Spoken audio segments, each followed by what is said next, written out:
Halo Happy Investor, kembali lagi dengan NH Korindo Sekuritas. Hari ini Rabu 7 Juni 2023 seperti biasa akan memaparkan market update dan juga rekomendasi saham. Kita lihat dulu untuk outlooknya hari ini dari Bursa Saham Amerika Serikat. Ditutup di teritori positif pada perdagangan Selasa didukung oleh naiknya saham-saham sektor finansial. Seiring para investor ini menantikan data inflasi dan langkah Federal Reserve pada rapat pekan depan. Sementara itu, para pelaku pasar sepertinya tengah berkonsolidasi sejenak setelah S&P 500 ini sudah naik 20% sejak titik terendahnya pada Oktober 2022. Ini didukung oleh peningkatan saham-saham mega cap, earning season yang lebih kuat dari perkiraan, serta harapan bahwa Bank Sentral Amerika Serikat ini telah mendekati akhir dari tren naik suku bunganya. Nah, kemudian Fed Fund Futures mengindikasikan bahwa terdapat 80% kemungkinan The Fed akan menahan kenaikan suku bunga pada level 5 hingga 5,25%, dilansir dari CME Group Fed Watch Tool, di mana ini pun masih terbuka 50% kemungkinan kenaikan 25 basis poin malah terjadi di bulan Juli. Kemudian dari benua Eropa, Jerman melaporkan factory orders untuk bulan April yang ternyata lebih baik dari perkiraan. Inggris juga merilis construction PMI untuk bulan Mei yang makin ekspansif. Retail sales zona Eropa secara tidak terduga menunjukkan kekuatan daya beli masyarakat yang lebih baik.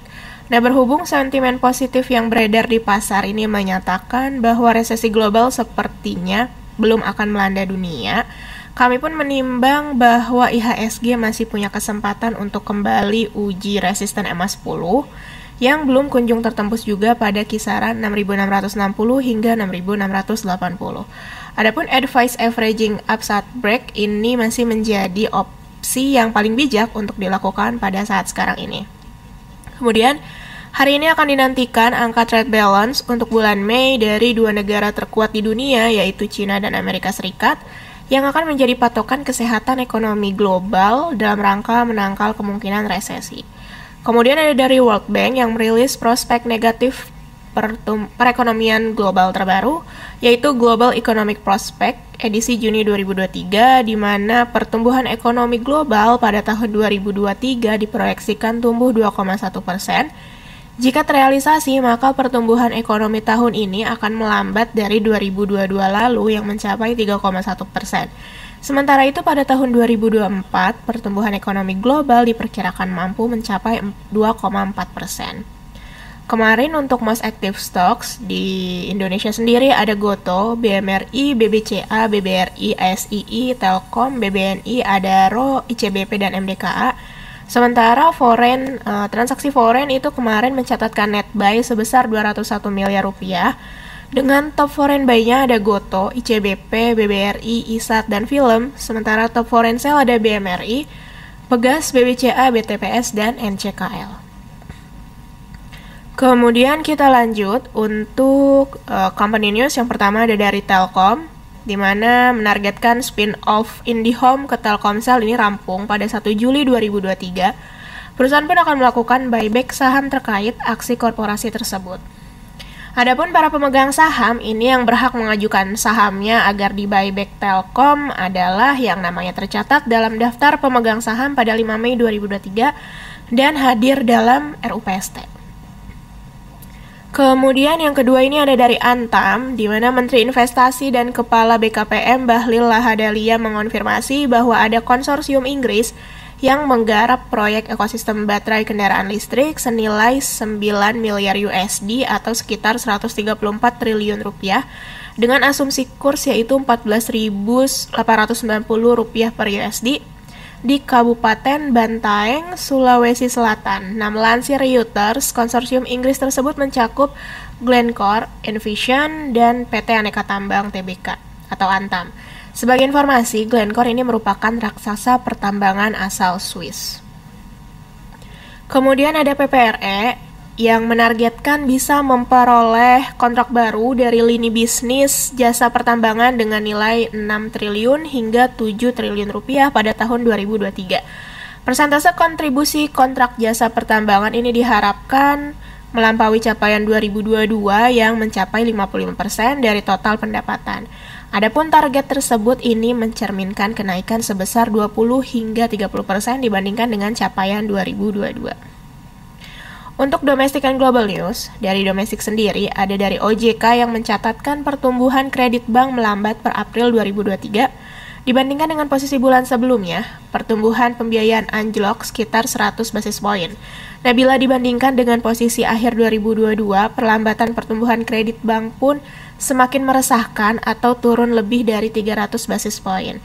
Sebagai informasi, kredit bank ini tumbuh 9,93% pada Maret 2023 atau naik 11,4% secara year on year per Desember 2022. Kemudian pada April 2023, kredit bank ini hanya tumbuh 8,1%. Adapun Kepala Eksekutif Pengawas Perbankan OJK Ediana Rai ini mengatakan sejumlah bank melakukan penyesuaian terhadap rencana bisnis bank. Kemudian juga beliau menjelaskan bahwa optimistis dari pelaku industri didorong oleh pertumbuhan ekonomi dalam negeri yang baik pasca COVID-19. Kemudian dari globalnya sendiri ada harga emas yang menguat pada akhir perdagangan Selasa kemarin. Ini memperpanjang keuntungan hari kedua berturut-turut, di mana harga emas naik karena investor mengambil posisi menjelang pertemuan kebijakan The Fed, yaitu FOMC minggu depan, yang akan menentukan arah suku bunga. Harga emas COMEX New York Exchange kontrak Agustus 2023 ini naik 7,20 USD atau 0,36% menjadi 1.981,5 USD per ounce-nya. Nah, setelah menyentuh level tertingginya yaitu di 1982,90. Kemudian kita lanjut untuk global and domestic calendar. Hari ini ada dari US trade balance dan juga China trade balance.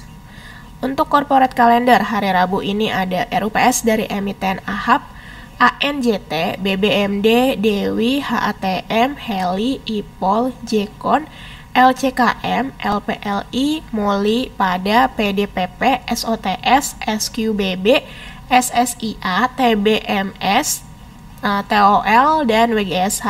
Sementara kum dividennya yaitu dari emiten Elpin, Emlia, NRCA, Oils, SBMA, dan Toto.